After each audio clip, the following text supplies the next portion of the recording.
top 3 fights that I want for my career, and I honestly, I feel like we can make it happen. The next 3 fights is me versus Dmitry Bivol, me versus Artur Beterbiev, and me versus Canelo Alvarez. You know, I think there's so much hype behind all 3 of these fights that we have to make them happen, and I think it's a possibility we can make it happen. So you know what, at the end of the day, you know, we're going to take care of business this Saturday. Here's to prove that I'm the baddest man in the world. And that's what I'm trying to prove to myself. But every time, like, I get to number 1, I'm the number 1 ranked to fight. There's all excuse, I gotta wait 3 years. And now this time, where Bivol won both fights clearly. I feel like he won both fights clearly.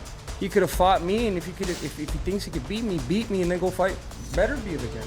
Beterbiev against David Benavidez. Man, that's a war. That's a good fight. Leave the kids at home for that one. Dude, that's going to be, I'll say it right now, that's going to be one of the greatest slugfests of all time in the light heavyweight division. Too. Yeah. Arthur showed I know he can do That's that the too. thing. That's the thing about Beterbiev. He can box. Bivol is really he's the only fight I really want, like that I truly want, because he has all the belts. You know what I mean? After I beat Bivol, I'm gonna have, right now I have 8 titles. You know, 3 of them are interim, 3 of them are world championships at super middleweight, light heavyweight. Now I got 2 of them at cruiserweight. I really want those belts. You know, I want those accolades. So that's the only thing I want right now. You know, I'm not thinking about Opataya. I'm not thinking about none of these guys, because this is a fight I want, and it makes sense for both of us. So, as far as negotiations, I mean, who has been, you know, responding? Nobody. Reached out to Beterbiev's people too? Yeah, let me tell you, before we fought Anthony Yard, right? We're supposed to fight Bivol. What does Bivol does? Just hand us over the belt. We didn't want to get it like that, you know? So then we reached out to Beterbiev. He didn't want to take the fight either. That's why we took Anthony Yard right away, boom, okay? So I thought maybe after the Anthony Yard, you know, these guys don't want to fight. Excuses after excuses. But when they're on social media or whatever, That he is the champion by beating the champ because he's been frozen out of those fights. The problem is Benavidez is now using the same excuse to avoid fighting Opataya as Canelo used to avoid fighting Benavidez. Well, he doesn't really have anything for me yet. He has to build himself up. What does he really bring to the table? I'm looking for legacy fights. Canelo's chasing sanctioning body belts and all that stuff, but it was all nonsense. And Canelo, who's never ducked anyone in his career, except Benavidez is super middleweight, was wrong. And Benavidez should have gotten a shot. And right now, I believe Benavidez is wrong, and he should fight Jai Opataya, the cruiserweight champion of the whole wide world. David Benavidez may have mapped out his next move, but boxing legends are still split on who truly deserves to stand across from him, setting the stage for another heated debate. You on this one, Max? I think, honestly, Benavidez should just go after the ring and face Jai Opataya.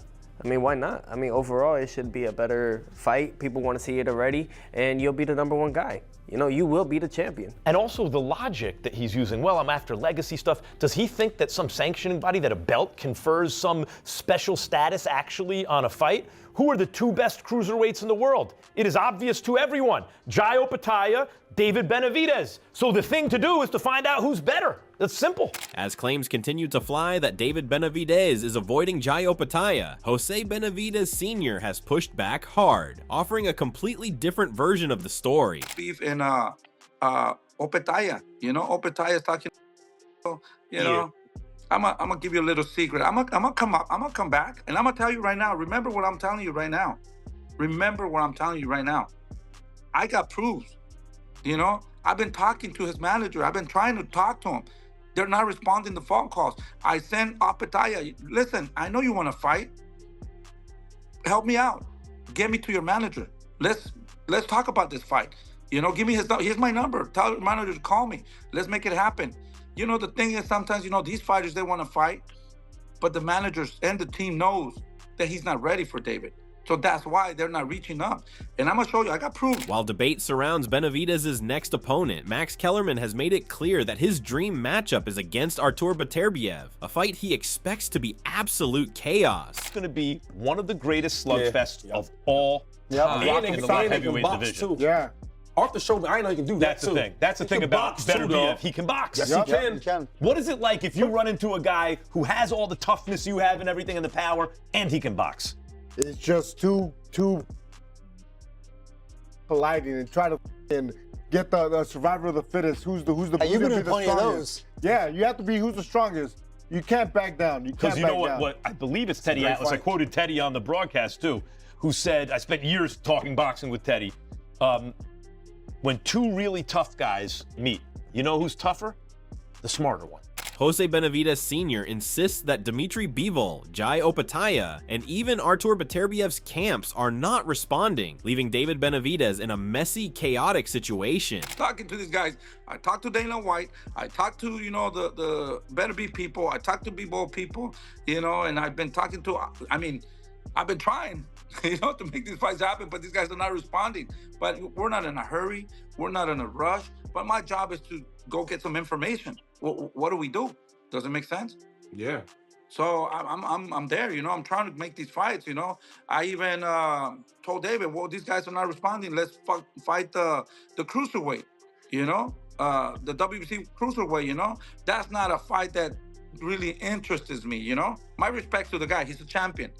But at the end, I'm just trying to make these fights, whoever, we got to stay active. We got to keep going. Adding a brutal reality check, Max Kellerman stands firm on his belief that David Benavidez is avoiding Jai Opataya. In his view, Opataya is already a Ring Magazine cruiserweight champion and the most fitting challenge for Benavidez right now. Kellerman argues that since Benavidez has moved into a division where elite names already exist, facing someone like Opataya makes the most sense in terms of skill, timing, and credibility, calling it the fight that truly defines where he stands at this level. Stadium. Yes. Harvard's much bigger now, obviously. Yeah, now, but Who got him there? yeah. Let's fight. Anyway, before that, let me just keep going with y'all messed up my whole take. It was good for social media. Damn. Yeah, do it again. Start again. No, I'm not. But real quick, I watched Crawford do the same thing to Boots. Yo, you gotta get your level up before we. I got Canelo waiting on me. There's a huge difference here. But what I'm saying is, I watch these boxers do it all the time. No, but there's a difference Earn here. the right to fight When me. you Get your come name into right. someone else's division who's already the Ring Magazine champion, you have no leg to stand on to say they don't have, this is not legacy for me, they're not big enough yet. He's the champ of the division. Shady actually swayed me. I see his point. Come on now, I come see his on, point. Mike. Boxing-wise and accomplishment-wise, you are right. What Shady, I believe, is saying is Benavidez is a much bigger name. He's a much bigger attraction. He is a bigger star, therefore he is in the driver's seat to an extent. The point is, the same argument he's using against Canelo, where he ducked Canelo, Canelo can turn around and say, no, it was business, you weren't where you needed to be yet, right?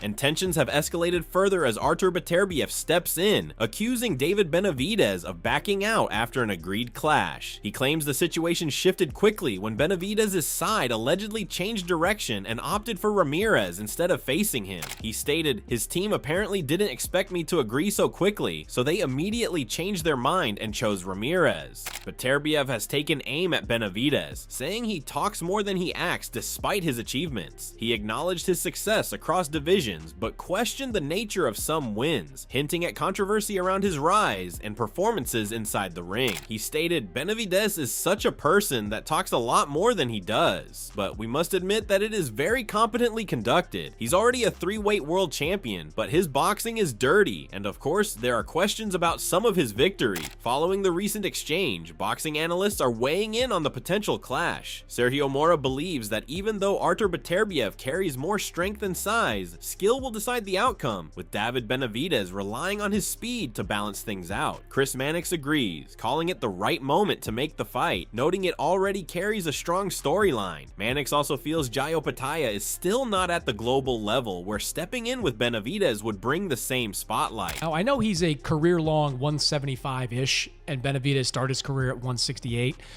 but you think he's naturally bigger? Densely stronger and bigger. Yes. He's also considerably older. Yeah, and that's the reason I will probably favor Benavidez slightly, because I always favor speed over power. But isn't there a story? Isn't there a story to Benavidez fighting Beterbiev? You can say to Bivol, like, you didn't want to fight this guy. Fine, I'll take him. I'll take him out. I'll take his proverbial scalp. Like it feels like that's a story in and of itself. Like Jai Opataya, I'm not questioning the talent of Jai Opataya. I just don't think he's known. I don't think that's a huge event right now. It's not even for undisputed at cruiserweight because Jai doesn't have his belt anymore. And Sergio Mora offers a different angle, saying he would be equally interested if David Benavidez faces Jai Opataya, though a showdown with Artur Beterbiev still feels inevitable given ongoing discussions. He describes Beterbiev as a relentless sledgehammer who could trouble Benavidez at every step. Still, Mora backs Benavidez's rise, calling him a future Mexican star ready to dominate major fight nights and headline big events if the right opportunities continue to come his way. But number 2, I would much rather see Benavidez versus Opataya than Beterbiev. That's just my personal opinion.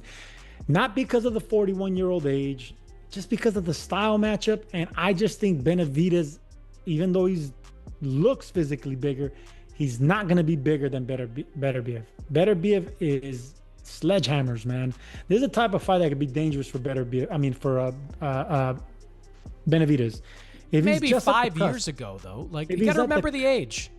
David Benavidez is the new Mexican star. He's taking over Canelo's dates. And how do you stay a Mexican star? He's going to be the future for the next 5, 6 years, 7 years. How did Canelo become a Mexican star?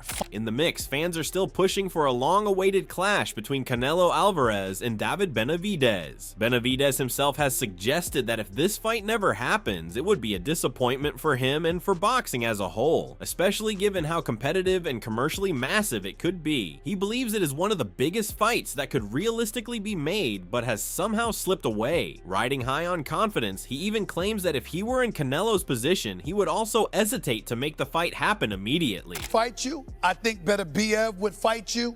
Do you believe that at this stage of his career, Canelo Alvarez would ever choose to fight you? I mean, to be honest with you, I just feel like it's too big of a fight to leave on the table. I think, what that fight represents, it represents, two great Mexicans going at it. Two great world champions, the best world champions of their era going at it. So I feel like, it has to happen, eventually. It's too big of a fight to not make happen. If it doesn't happen, that's going to be a shame. We left a great fight on the table. But, at the end of the day, if I was Canelo Alvarez, I wouldn't want to fight me, David Benavidez, a Mexican monster either.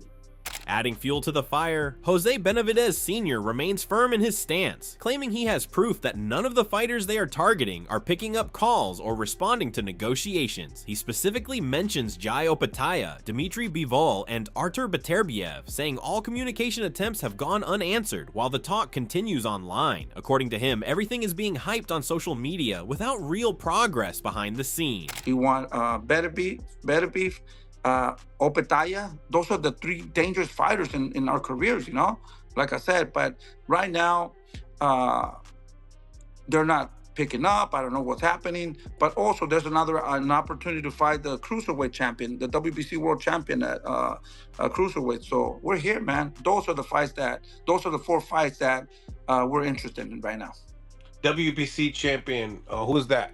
WBC. I forgot the name of the guy, but he's the one that fought Budo Jack. Oh,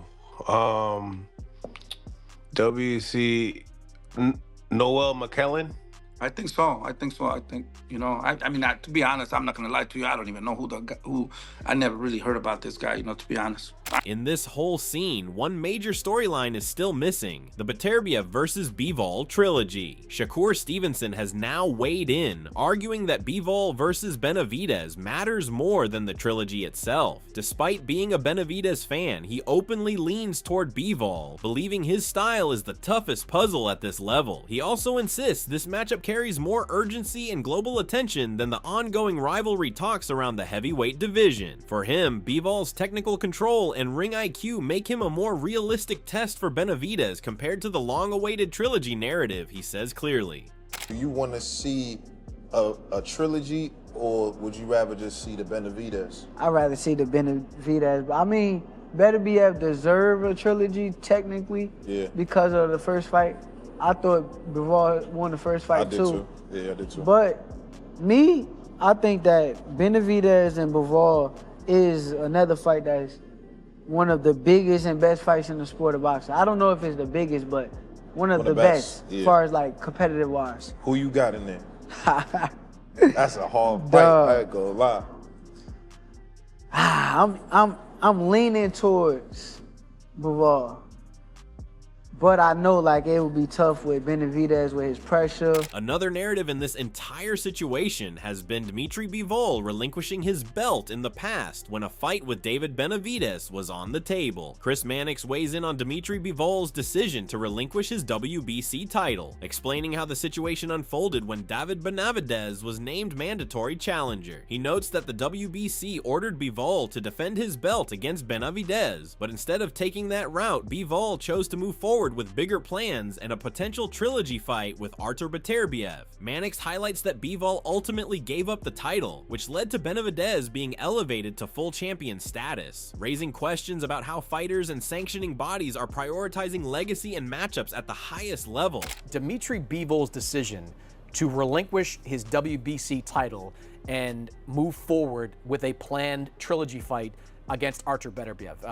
David Benavidez is the mandatory challenger for Dmitry Bivol's WBC belt. The WBC came out and said, hey, you have got to fight David Benavidez. We want to keep that title. Dmitry Bivol, and apparently what was a cold letter to Mauricio Suleiman, said, I'm not going to keep that title. I am now going to be the unified champion. David Benavidez has been upgraded to full champion. What do you make of what you saw? Sergio Mora offers a different perspective, suggesting that while the WBC belt once meant everything, modern boxing decisions are now heavily influenced by money and opportunity. He understands Bivol's choice, saying fighters today often chase legacy fights and financial rewards over holding on to titles. Mora expresses sympathy for Benavidez being left waiting on the sidelines, but adds that this is the reality when elite matchups and business decisions collide in boxing. Bivol's camp. Well, listen, that was the championship I won, the WBC belt, and that was my dream to win that green belt. But nowadays, the belt has come second to the money these fighters are making. So I respect the fact that Dmitry Bivol, did that because he's chasing the money, the legacy, and then the belt second. I feel bad for David Benavidez, who's on the sideline here, but this is what happens when you get great fights. Despite David Benavidez's long-standing desire for a Canelo Alvarez fight, that matchup still remains out of reach, with attention shifting toward Dmitry Bivol and Artur Beterbiev instead. Benavidez himself reflects on both potential clashes, admitting each would demand the highest level of preparation and possibly the toughest training camp of his career. He believes Bivol offers a more technical puzzle, while Beterbiev brings a more explosive, barn-burning style that would test his movement and power management. Still, Benavidez remains fully confident he can beat both, insisting that these are exactly the kinds of challenges he is chasing at this stage. More than Beterbiev, but I think Dmitry Bivol just put the game plan out how to beat Beterbiev. But both of them, I have to be at the top of my game. Training camp has to be the hardest training camp I've ever been through to win those fights. Both of them. Either one of those dudes, bro, they're both talented. I think a more of a, how do I say it? A more like a barn burner fight would be me and Beterbiev. You know what I mean? I like those. But I like to see those. Honestly, when you get with fights like that with people that got a lot of power, you got to use movement. You know what I mean? So I think that would show a different game, a different aspect in my game. But I'm 100% confident I beat both those guys. It's not going to be easy at all, but... And as all these names, opinions, and shifting fight plans collide, one thing becomes clear. The biggest fights in boxing are still sitting on the table, waiting for the final call. From Canelo dreams to Bivol and Beterbiev showdowns, and Benavidez standing right in the middle of it all, the pressure is only building. Now, the real question is simple. Who actually steps up when the phone rings? If you enjoyed this breakdown, make sure to like, subscribe, and stay tuned for more fight stories that go beyond the headlines.